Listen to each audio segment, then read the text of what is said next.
Bonjour, je reçois maintenant Thierry Breuil, qui me fait gentillesse et le plaisir de réaliser cette interview. Alors je vais te laisser te présenter tout d'abord Thierry, même si du monde du trail tu es très connu. Alors, je vais te laisser te faire une petite présentation de toi et de ton petit cursus sportif. Très bien, écoute, alors bonjour à tout le monde, Thierry Breuil, coureur à pied depuis 32 ans. Je vais avoir 42 ans cette année et je cours depuis l'âge de 10 ans. 32 ans 32 ans de course à pied. Wow. Presque 32 ans que je m'entraîne tous les jours. Et aucune lassitude? Aucune période de lassitude? Si, des périodes de lassitude, il y en a eu, mais justement, j'ai eu la chance de savoir toujours rebondir à travers des activités dans la course à pied différentes. C'est-à-dire que jeune, j'ai fait de la piste et du cross, depuis de nombreuses années, jusqu'en catégorie espoir. En senior, quand j'ai vu que j'aurais pas j'étais quand même champion de France junior du 300 mètres style, donc j'avais réussi à être dans des sélections internationales et dans des grands championnats, championnat du monde de cross junior, championnat d'Europe sur piste. Donc, voilà, je rêvais de faire une carrière d'athlète sur piste et de faire les Jeux Olympiques. Sauf que j'ai décidé que je serais pas un tricheur et que quand j'ai vu que j'avais pas le niveau pour passer au-dessus, pour faire partie des meilleurs, pour faire les Jeux Olympiques, pour faire le championnat du monde sur piste, j'étais obligé d'accepter ça et de me dire que tant pis, la vie elle était faite comme ça et que j'ai cherché autre chose pour essayer de rester en équipe de France, voyager, découvrir des nouveaux pays. Donc je me suis lancé dans la course sur route, la course de montagne, puis sur le tard, là maintenant il y a 5-6 ans dans le trail. Donc c'est pour ça que j'ai réussi à rebondir en changeant assez souvent de discipline sportive dans l'athlétisme. Du coup, à chaque fois, une nouvelle approche, nouveau milieu, nouveaux amis, nouveaux horizons. Donc ça n'empêche pas que tu perds pas forcément les amis d'avant, mais en tout cas tu enrichis ton cercle et tu te découvres à des nouvelles pratiques et puis tu te régales, quoi. Alors, d'ailleurs, on va commencer, tu as commencé à parler un petit peu de ton palmarès, champion de France, tout ça, tu as quand même omis plein de choses, quand même, tu as été champion de France de trail en 2010, champion du monde par équipe et vice-champion du monde en trail, quand même, ça fait de sacrés palmarès, tu as de nombreuses victoires et podiums. On va parler un petit peu du futur. Quels sont tes objectifs pour 2014? Mes objectifs pour 2014 ont été écrits conjointement avec la marque LNJ. Alors vous allez dire, les marques, elles demandent aux coureurs. Non. Moi j'ai décidé que je souhaitais que ce soit une grande cohésion, la façon dont KLNJ a souhaité me faire travailler avec eux tous les jours. Je me suis dit, tant qu'à faire, moi, sur la fin de ma carrière, parce qu'on va dire, on va pas se le cacher, c'est un petit peu le dernier baroud d'honneur. Là, on va essayer de tenir encore 3-4 ans, et puis après, ça va être difficile, en tout cas, de faire du haut niveau. Pas s'arrêter de courir, il en est hors question. Mais d'avoir l'idée de s'entraîner autant, aussi dur et aussi fréquemment. Donc, on l'a écrit ensemble, et donc, ils m'ont proposé, eux, de faire la Transvulcania. Alors, c'est quelque chose que j'aurais jamais voulu faire, puisque c'est trop long, c'est trop de dénivelé. Donc, dans un premier temps, j'ai tiqué, et puis un quart d'heure après, le petit côté, de l'athlète, s'est dit, pourquoi pas, c'est un challenge, et là, dans la vie, des challenges, t'en as relevé souvent, il en faut. Donc donc je m'entraîne, je vais bientôt commencer à m'entraîner pour cette course-là, qui pourtant j'aurais jamais souhaité la faire. Mais alors le lieu évidemment aux Canaries, si là tu es super content à l'idée d'aller courir aux Canaries, mais 4400 mètres de dénivelé sur 83 km, je pense quand même que ça va être compliqué. Mais l'idée c'est de se dire, entraîne-toi mon poulet pendant un paquet d'années, parce que un paquet de mois pour arriver à être le plus performant possible sur cette course-là. Est-ce que tu penses que cette distance-là, c'est trop long pour toi? Ah ouais, carrément, ouais. Trop long pour toi pour être au top du niveau, quoi. Oui, c'est ça. Parce que sinon, c'est une distance que tu vas nous faire le doigt dans le nez. Exactement. L'idée, c'est toujours d'être un athlète dans cette première phase. Tant que je reste athlète 3-4 ans encore, c'est ce qu'on a défini avec la marque. Donc par rapport à ça, l'idée c'est de se battre avec les meilleurs et d'essayer d'être le meilleur, ce qui est tous les ans plus dur. Donc oui, c'est pas l'idée de se dire est-ce que je suis capable de courir 83 km. L'idée de se dire est-ce que je suis capable de dans les meilleurs sur ces 83 km. Certains jours non, mais il faut au moins qu'il y ait certains jours oui. Voilà, c'est moi clairement ce que j'aime faire, c'est courir autour de 40 km avec un dénivelé moyen, je vais dire un format 40 km, 2000 mètres de dénivelé, j'aime bien. Ça, j'aime. Je vois que tu as beaucoup l'esprit compétition, la gagne en toi. Est-ce que pour toi, il serait envisageable un jour, je sais pas, de faire une course comme moi, par exemple, de faire un trail, juste pour le plaisir de faire 30 40 km au partage avec les autres coureurs, dans un esprit de compétition, mais sans vouloir rechercher forcément le podium? Alors tu vas voir, j'ai déjà beaucoup réfléchi, on va dire. Ouais. Parce que quand tu cours depuis 32 ans et que les choses sont dures chaque matin quand tu te lèves, t'as pas plus de force qu'il y a 10 ans, qu'il y a 15 ans, qu'il y a 20 ans, quoi qu'on dise. Tu peux te motiver et tu peux te remotiver c'est quand même plus dur. Il faut plus de motivation que l'année d'avant ou que les 10 ans d'avant. Donc moi déjà, par exemple, au mois de novembre, pour moi la course à pied c'est une passion. Et ça, les gens disent ouais ça c'est marchand, il veut faire bien. Non, non, pas du tout non. Faut qu'il y ait du partage, faut qu'il y ait de l'envie, faut qu'il y ait du trip, faut qu'il y ait un paquet de sentiments avec ça, sinon ça vaut pas le coup de le vivre. Par exemple au mois de novembre, j'ai proposé à une personne de chez Kalenji de l'aider à aller faire son marathon et j'étais super content de prendre le départ. Alors ça m'a fait bizarre au milieu de la masse, pas en première ligne, donc j'ai découvert ce que c'était que d'être serré comme une sardine au milieu de tout le monde et que c'était pas aussi simple. Mais donc voilà, j'ai fait le marathon avec lui, on a partagé quelque chose et ça c'était super sympa. J'ai pas besoin de savoir qui c'est quelqu'un avec qui je travaille et c'était un super moment. Et pour autant, j'ai déjà écrit pour l'après-carrière parce que l'après-carrière c'est l'idée de pas être aigri, de bien le vivre. Parce que tu vois des sportifs à la télé qui sont devenus gros, tu dis comment ils ont fait pour mettre ses joues, comment ils font pour accepter leur corps alors qu'ils étaient galbés, ils étaient des athlètes. Moi j'ai peur de ça et j'ai déjà écrit les 3-4 choses que je vais faire après. Et dans ces 4 choses, il y a une chose qui est, c'est que des défis de toute façon, c'est des défis sportifs. Mais le principal pour la course à pied, c'est de faire le Grand Raid de la Réunion, parce que je suis incapable de courir 160 bornes. Je suis incapable si je me dis que je vais les courir devant. Parce que je suis incapable de me gérer, je n'aime pas courir autant. Donc l'idée, j'ai un copain qui le fait régulièrement et il le sait déjà, et en 2017 ou 2018, on verra ça, on ira faire le Grand Raid de la Réunion tous les deux, lui il le fait en 45, 50 heures, j'en sais rien. Et donc l'idée c'est de se dire, je vais arriver sur un ravitaillement, on va bouffer pendant une demi-heure, au lieu que ma femme me donne vite, qui est déjà pris, que j'en prenne un autre comme une Formule 1, ce qui est le cas aujourd'hui, on va prendre notre temps, s'il faut changer les chaussures, on changera les chaussures. Enfin, une petite sieste. Peut-être on va dormir à un endroit, être au milieu des autres, prendre le temps de discuter, de partager, de le vivre différemment, pas le stress parce qu'en fin de compte, qu'est-ce qui se passe là quand tu rates les Templiers comme je l'ai fait cette année? T'as l'idée pendant que tu marches sur ton chemin et que tu te lamentes intérieurement, tu dis que vont penser les gens qui me suivent, que vont penser les gens qui m'aiment, vont être tristes, que vont penser les gens qui m'ont même pas, ils vont être heureux de se dire ils ratent. Tu vois, t'as tout ça avec toi et ça te rumine et en même temps, si t'as des valeurs de dire j'abandonnerai jamais, tu te dis tant pis, faut assumer et puis je répondrai aux questions du mieux possible à l'arrivée. Mais tu l'as tout ça, c'est pas facile forcément. Il y a pas quelque chose que peut-être vous dites pas. Moi, par exemple, je me pose pas cette question. Là. Ouais. Il y a le regard des autres. Tu vis. Bon, moi, je suis très inquiet du regard des autres. Donc, c'est des choses que tu portes en toi et qu'il faut assumer et qui tu y penses avant. Tu as fait plusieurs podiums à l'individuel et en équipe. C'est quoi pour toi le mieux? C'est un podium individuel ou en équipe? Qu'est-ce que tu préfères? Tu peux pas enlever à un athlète qui pratique un sport individuel et qui s'entraîne tout seul le fait que si tu prends une course, chemin de France, championnat du monde, l'idée c'est d'être le champion. Moi j'ai commencé à courir à l'âge de 10 ans, c'est parce que en gagnant le cross du collège, je me suis dit que j'étais fait pour ça, que j'ai accroché dans ce sport-là, que je me suis donné à m'entraîner comme un malade et que quand l'entraîneur a dit entraîne-toi 3 fois par semaine, j'y allais 6 fois et que j'ai toujours cherché à repousser mes limites dans l'honnêteté et dans les respects des codes de notre sport. Donc ça reste un sport individuel. Il n'empêche que les performances individuelles amènent les performances par équipe et que tout au long de ma carrière, je me suis aperçu qu'il y avait un immense plaisir supplémentaire du jour où tu as été très fort, très bon, le meilleur ou pas, ou le deuxième ou le troisième, et d'avoir tout donné et d'avoir réussi ta course. Si en plus les copains de ta voiture, de ton club ou les copains du pays avec lesquels tu as été sélectionné, tu vas vivre une histoire incroyable. Parce que aller en Nouvelle-Zélande par exemple, faire un chemin du monde, c'est aller dans un pays qui te fait rêver, t'as envie d'y aller, t'as pas besoin qu'on te dise comme un footballeur, la prime de match sera non, nous il y a que dalle, tu vas sur tes congés et puis t'es déjà super content d'y aller. Donc si en plus tu ramènes une équipe, avec l'équipe une médaille quelle qu'elle soit, tu montes sur un podium, que tu vois en face le drapeau de ton pays monter, forcément que tu rajoutes à ça. Mais globalement, ça fait bien de dire c'est l'équipe. On est des gens individuels, mais dans les performances individuelles de chacun naissent une performance collective et en plus quand elle y est, c'est quand même super chouette.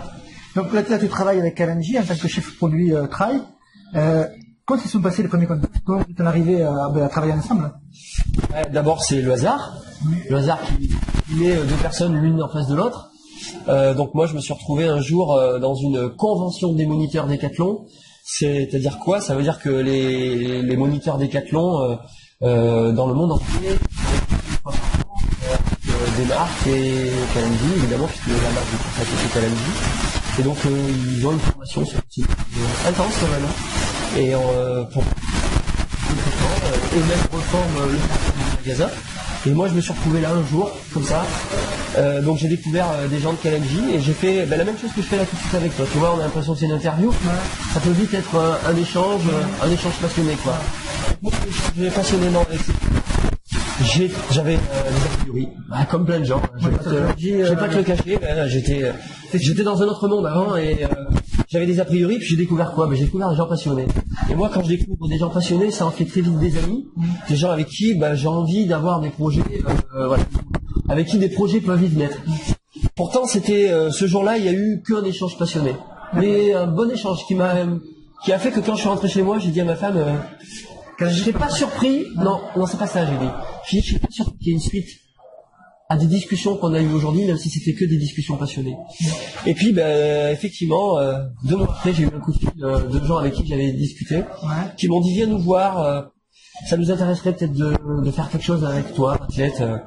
Là, on s'est rencontrés plein de fois. Puisque la première fois où on s'est rencontrés, on s'est conforté dans l'idée qu'on pouvait avoir des choses à faire ensemble, mais pas dans ce que la première idée que eux pouvaient avoir ou moi allait convenir à chacun.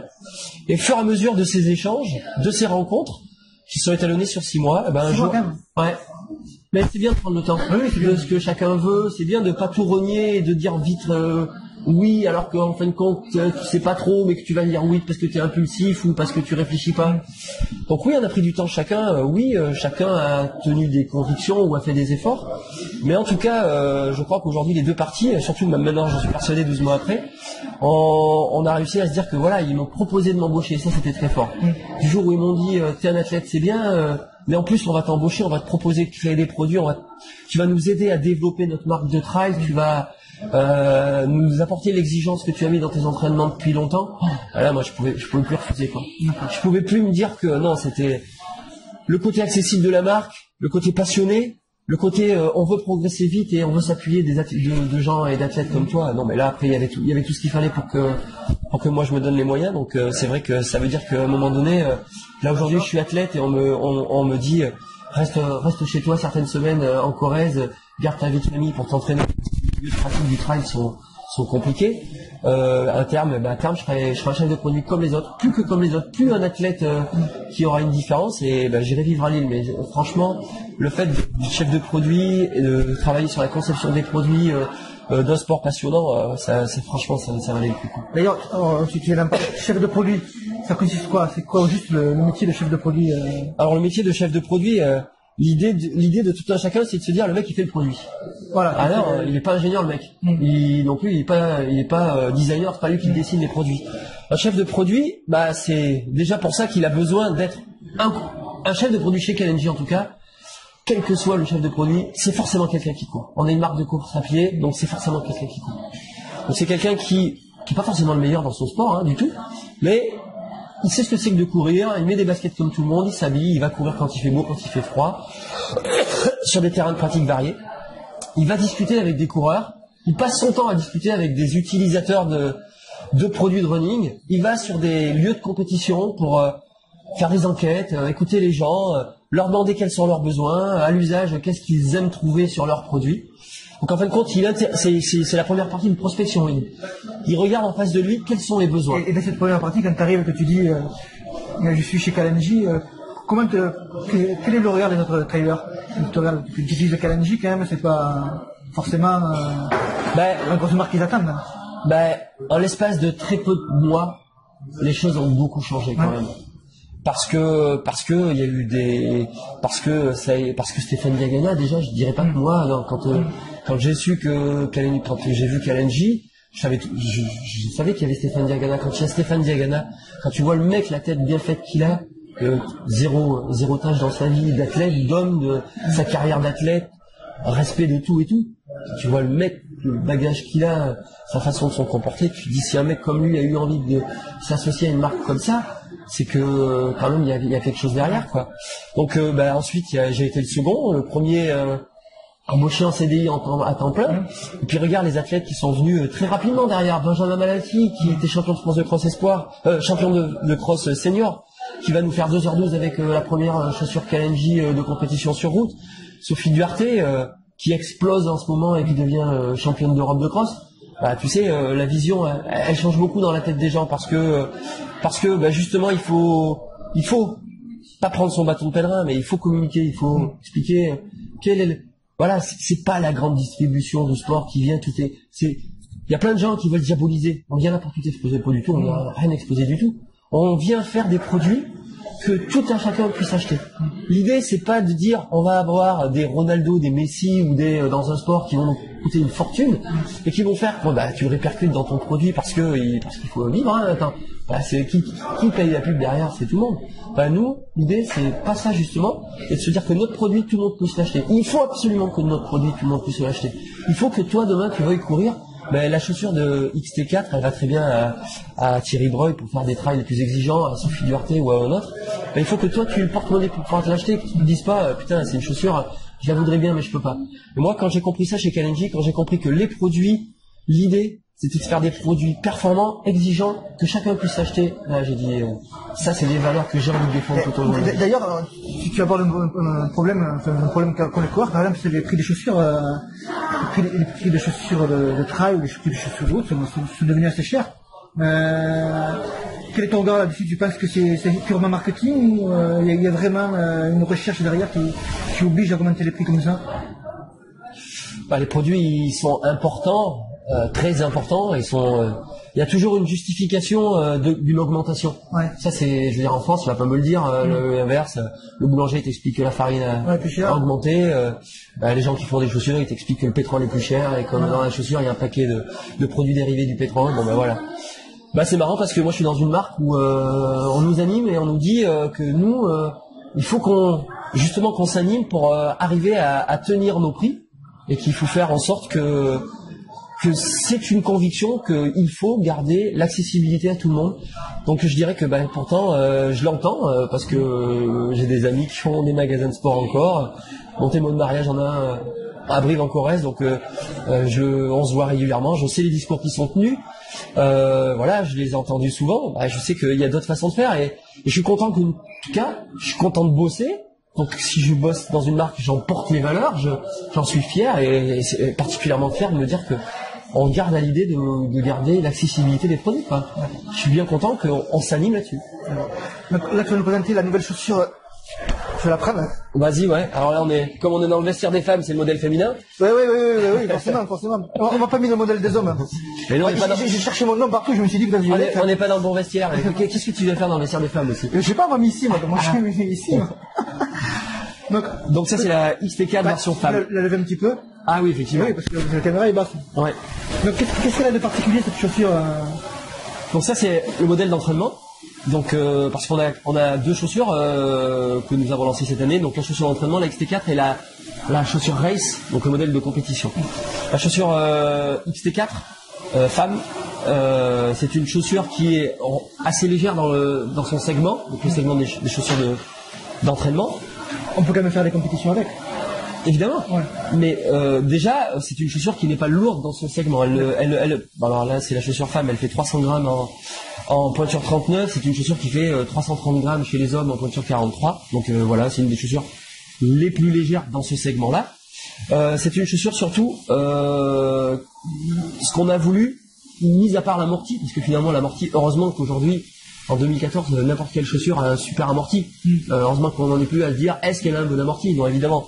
On a un concept propre à nous qui est le carring, qui est une évolution qu'on n'avait pas sur nos modèles de l'année dernière. C'est un brevet qui a été déposé, je crois. Exactement, c'est notre système d'amorti. Le système d'amorti, c'est un beignet incorporé dans le talon, donc qui diffuse l'onde de choc et qui amortit très très bien. En tout cas, la grosse différence de cette chaussure-là, sinon on va y passer des heures, c'est l'accroche, une semelle avec des crampons impressionnants, haut de 5 mm, débordant sur les côtés pour avoir beaucoup d'accroches latérales, assez espacé pour éviter et plutôt favoriser le débourrage. Et en fin de compte, c'est un couple, cette chaussure, c'est le couple entre l'accroche et le dynamisme. Sur une des choses sur laquelle on s'est beaucoup animé dans l'équipe projet avec le designer et l'ingénieur, c'est qu'on voulait une chaussure. C'est pas véritablement la souplesse qu'il faut mettre en avant, mais c'est le dynamisme. C'est une chaussure tu es sur un terrain un petit peu dur, tu as besoin de pouvoir relancer. La chaussure, elle est super dynamique, elle te pousse vers l'avant, elle est légère. Elle te scotche pas, elle favorise la relance, elle t'aide à courir vite, elle te donne du punch. Et en cela, elle sera vraiment différente de beaucoup d'autres chaussures de trail. D'accord. Alors, on va essayer de faire quelques questions. Après, j'essaie de voir. Alors, comment se passe la création de chaussures, par exemple, chez Kalenji? Est-ce que vous partez d'une page blanche ou est-ce que déjà il y a eu un pré-travail qui a été fait déjà par les ingénieurs avant Non, c'est un petit peu ce que je te disais tout à l'heure. On définit les besoins avec les discussions en extérieur avec les acteurs de ce sport-là, à définir des besoins. Les besoins, une fois définis, on écrit le chef de produit écrit un cahier des charges et définit tous les éléments techniques qu'il va devoir donner à son équipe. Donc des gens qui sont assis à ma droite et à ma gauche dans mon bureau à Lille, designer, un ingénieur, une styliste pour le textile. Et de là, il leur explique donc tout ce qu'il y a besoin d'y avoir sur le produit à créer, de façon à ce que eux, dans leur travail, mettre en œuvre le produit. Est-ce que vous regardez ce que se fait dans la concurrence? Par exemple, tu as travaillé chez Adidas, tu as été chez Adidas? J'étais athlète. Tu étais chez Adidas? J'étais athlète. Donc, est-ce que parfois, de temps en temps, vous regardez quand vous allez voir, vous essayez même les chaussures de concurrence? Déjà, un chef de produit, c'est quelqu'un qui est curieux de tout ce qui se fait. Donc, de toute façon, il est là pour tester tout ce qu'il y a sur le marché. Une tendance, par exemple, je suis absolument pas attiré par le minimalisme. Je n'ai pas de conviction aujourd'hui, mais il faut dire que je n'ai pas essayé de produit, mais tu n'as jamais couru en chaussures minimalistes? Voilà, je n'ai jamais couru en chaussures minimalistes. C'est quoi pour toi une chaussure minimaliste? C'est vraiment celle qui a Oui, celles qui ont des drops zéro et très très peu de semelles, par exemple. Mais ça ne veut pas dire pour autant que je vais pas devoir essayer pour savoir si c'est une tendance qui risque de perdurer ou pas, parce que c'est quelque chose qui va mourir dans l'œuf. Donc, de toute façon, quoi qu'il en soit, le chef de produit, ce que je te disais, il va sur le terrain, il voit des gens, et il est là aussi pour... son travail premier, c'est pas de se dire qu'est-ce qu'a fait l'autre chaque matin quand il se lève, mais c'est quand même de rester alerte, de savoir ce qui se fait dans le milieu, quoi. Tout comme par exemple cette année, on a été une semaine avec Jean-Luc, l'autre chef de produit qui s'occupe de ma formation chez Kalenji. On a été une semaine aux États-Unis pour voir dans le marché américain quelles étaient les tendances, qu'est-ce qui se vendait dans les magasins. On a été sur une course, voir les Américains, est-ce qu'ils pourraient avec des sacs à dos, est-ce qu'ils avaient des... Vous êtes allé voir les Américains parce que on dit plus souvent que la France a toujours quelques années de retard. Les produits qui sont par exemple arrivent au States, les nouvelles tendances arrivent après en France. On le voit par exemple avec le minimalisme, mais c'était d'abord un phénomène outre-Atlantique, c'est arrivé en France. Vous êtes allé là-bas dans cette optique-là pour voir les futures tendances qu'il pouvait y avoir pour le marché français? Ça a été un ensemble de circonstances. Il faut dire aussi qu'il y a un grand salon mondial qui a lieu à Salt Lake City tous les ans au mois de juillet.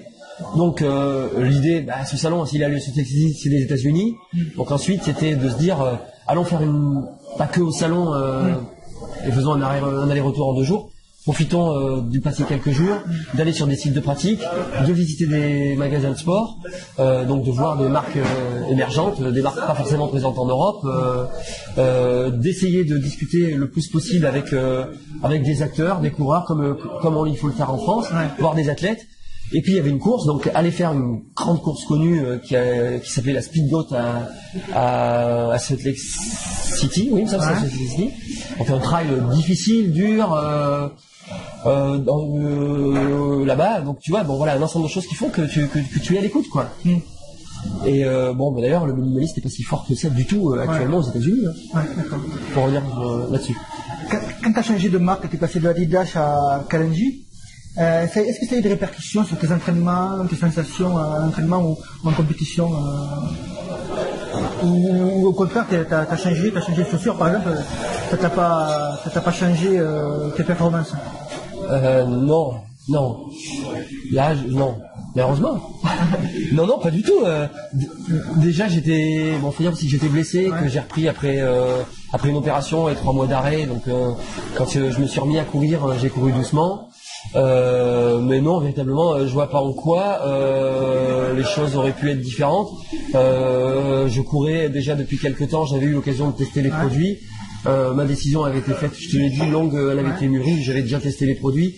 Je savais déjà au moment où il était question de changer de marque, de signer un contrat de travail et autres, j'avais déjà testé les produits, je savais déjà qu'il n'y avait aucun souci, qu'ils étaient très bons, qu'ils allaient me correspondre, que ça allait me poser aucun souci de toute façon. Ben, je te remercie pour cette interview, Thierry. On touche à sa fin un peu précipitamment. Et bon, faut qu'on aille courir maintenant. Ah ouais, on va aller courir. On va les suer. Puis, il parle beaucoup, le Thierry. Hein. On va les suer. Voilà, mais je te remercie. C'était un plaisir, merci à toi pour cet échange. De rien.